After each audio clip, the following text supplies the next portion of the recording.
చైతన్య చేమంతులు. చైతన్య మాలిక రాతలు తలల నుండే కదులుతాయి. కొన్ని రాతలు తలలను కుదుపుతాయి. పొదుపుగా కొన్ని పద సుమాలతో ఉక్తులు అవుతాయి.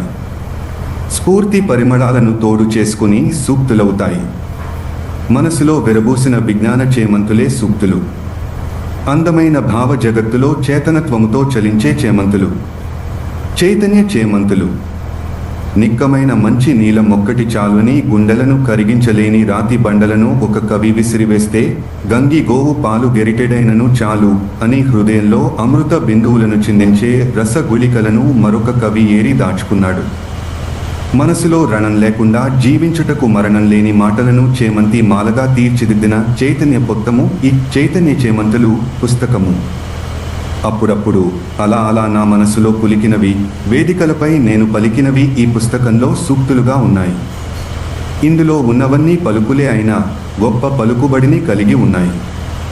ఈ సూక్తులన్నీ అర్థం చేసుకుని ఆచరించేందుకే ఉన్నాయి.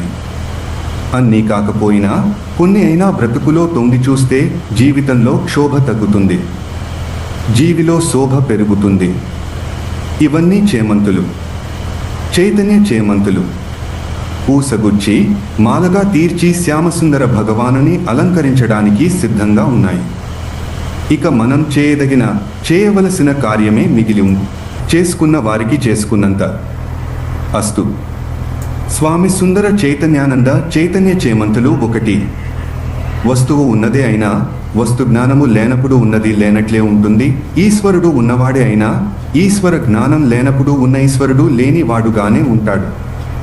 2. జరగనివి జరగాలని జాగరణ చేసేవానికన్నా జరిగే వాటిని అర్థం చేసుకుని ఆనందంగా బ్రతికేవాడే లోకంలో మిన్న లేనివి రాలేదని ఆవేదన పడేవానికన్నా ఉన్న వాటితో తృప్తి చెందేవాడే అధికుడు ఎప్పుడైనా. 3. పాలు వెన్న కాదు, కానీ పాలలో వెన్న ఉంది.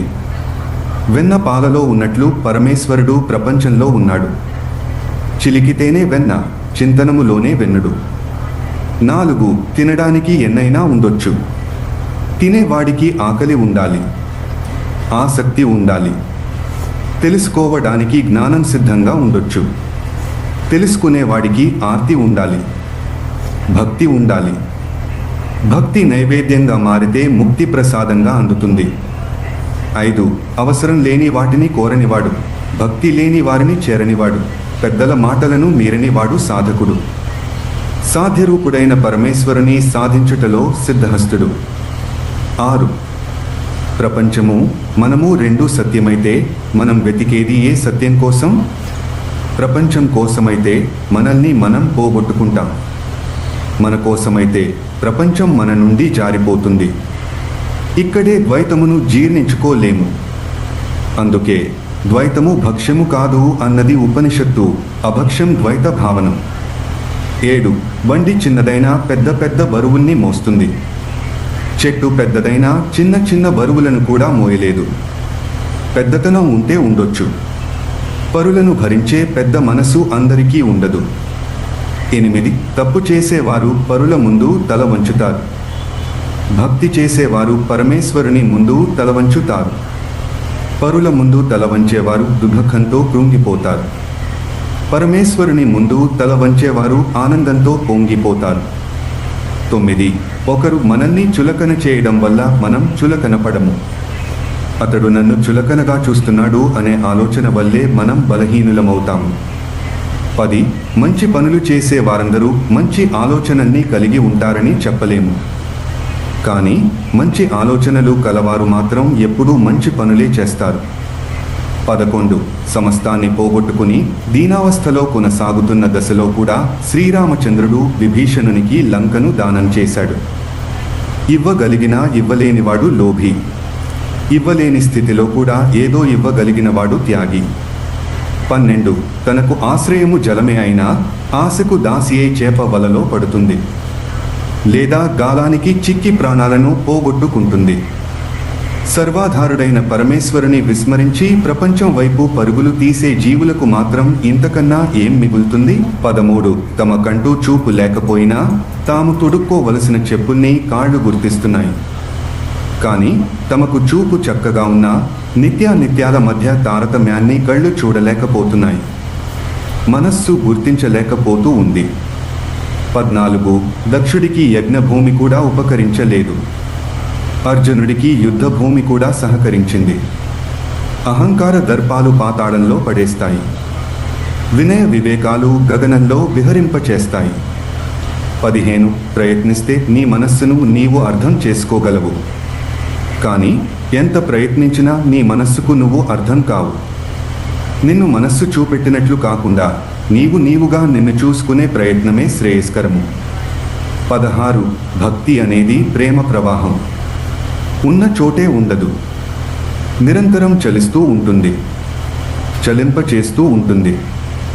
ఒక దశలో మనలను జ్ఞానకడలిలో కలిసిపోయేలా కరిగిపోయేలా చేసి తరింపచేస్తుంది. 17 నాకు ఇది ఉంది అనుకునే వాడికి నాకు మరేదో లేదు అనేది కూడా ఉంది. నాకు ఏదీ లేదు అనుకునేవాడికి నాకు మరేదో లేదు అనేది కూడా లేదు. కనుక లేదు అనేది లేనివాడు వాస్తవానికి ఉన్నవాడే. అన్నీ ఉన్నవాడే. అంతా ఉన్నవాడే. 18 అరటి పండును తినిన తరువాత తొక్కను ఏం చేస్తామో సారరూపుడైన పరమేశ్వరుని గ్రహించిన తరువాత ప్రపంచాన్ని అదే చేయాలి. తొక్కపై మనకు ద్వేషం ఉంటుందా? అలాగని ఆసక్తి ఉంటుందా? ప్రపంచం విషయంలో కూడా అలాగే ఉండాలి. 19 ధనమున్నా మద మెరుగనివాడు, జనమున్నా గుణ మరగనివాడు మనీషి. ఏదో ఓనాడు అతడే అవుతాడు మహర్షి. 20 బుద్ధితో తెలుసుకునేది ప్రపంచ జ్ఞానము. బుద్ధిలో తెలిసేది పరమాత్మ జ్ఞానము. పరమాత్మది సర్వజ్ఞానము. జ్ఞానమైన పరమాత్మ జ్ఞానంలోనే ఇమిడి ఉంది. 21 రాత్రంతా ప్రపంచంలో చీకట్లు ముసురుకున్నా మన కంటిలో చీకటి లేకపోతే తెల్లవారగానే వెలుగులు కళ్ల ముందు ఆరబోసుకుంటాయి. 22 ఆలోచనల నుండి విడిపడటం అసంగత్వం కాదు. అది యోగం. ధ్యాన యోగం. ఆలోచనలు ఉన్నా సంగత్వం లేదని తెలియడమే అసంగత్వం. ఇది జ్ఞానం. ఆత్మజ్ఞానం. 23 నిశ్శబ్దాన్ని పాటించడం కర్మ. నిశ్శబ్దమై ఉండటం జ్ఞానం. అదే మౌన వ్యాఖ్యానం. పరమాత్మను ప్రకటించే మౌన వాక్యం. 24 ఉన్నది ఏదైనా అది నీవైనా కావాలి, లేదా నీ అనుభవంగా నైనా ఉండాలి. మొదట నీవు ఉంటే ఆ తరువాత అనుభవాలు కలుగుతాయి. అనుభవాలు లేకపోయినా నీవు ఉంటావు. అనుభవం ఉంటే నష్టం లేదు. అనుభవమే జ్ఞానము అనుకుంటే లాభం లేదు. 25 ఏదో చేయాలి అనే ఆలోచన కన్నా ఎలా ఉండాలి అనే ప్రశ్న పడితే లేదా ఆలోచన పుడితే ఆ క్షణం నుండే జీవితం ఒక అందమైన మలుపు తిరుగుతుంది. 26 మనం కష్టపడటానికి మరొకరు ఉండాలి అనే నియమమేమీ లేదు. కష్టపడే మనసు ఉండాలే గాని ఎవరూ లేకపోయినా అది కష్టపడుతూనే ఉంటుంది. ఏదో ఊహించుకుని వ్యత చెందుతూనే ఉంటుంది. పరులను కష్టపెట్టే మనస్సు ఎవరూ లేకపోతే తననే తాను కష్టపెట్టుకుంటుంది. మనం కష్టపడకుండా మరొకరిని కష్టపెట్టలేము. 27 మంచి ఆలోచనలు చేయలేకపోవడం శాపం కాదు, కానీ చెడు ఆలోచనలు చేయడం మాత్రం పాపమే. చూస్తేనే కనిపించేవి చూడకపోతే అగుపించవు. 28 జన్మించడం మన చేతిలో లేదు. జీవించడం మన చేతిలోనే ఉంది. పరిస్థితుల్ని మనం శాసించలేము, ప్రవర్తనను మనం నియంత్రించుకోగలం. 29 వెన్న ఉన్న చోటే నెయ్యి ఉంది. గురువు ఉన్న చోటే గోవిందుడున్నాడు. గురుదేవుని సన్నిధిలో ప్రాప్తించే అక్షయ నిధియే దేవదేవుడు. 30 వచ్చే జ్ఞాపకాలను ఆపడం మనిషికి ఎలా సాధ్యం కాదో వచ్చిన జ్ఞాపకాలతో కలిసి హాయిగా జీవించడం కూడా అలాగే సాధ్యం కాదు. విచారము లేకుండా విషాదము రాదు. ఆలోచనల నుండే ఆవేదనలు పుట్టుకొస్తాయి. 31 భగవంతుడు భవిష్యత్తులో ఎప్పుడో ఎక్కడో కనిపించేవాడు కాడు. ఇప్పుడు ఈ క్షణంలో కూడా భగవంతుడు మనతో కలిసే ఉన్నాడు. భగవంతుడు ప్రత్యేకంగా వచ్చేవాడు కాడు. పనిగట్టుకుని పోయేవాడు కాడు. సదాశ్వాసలాగా కలిసి ఉండేవాడు.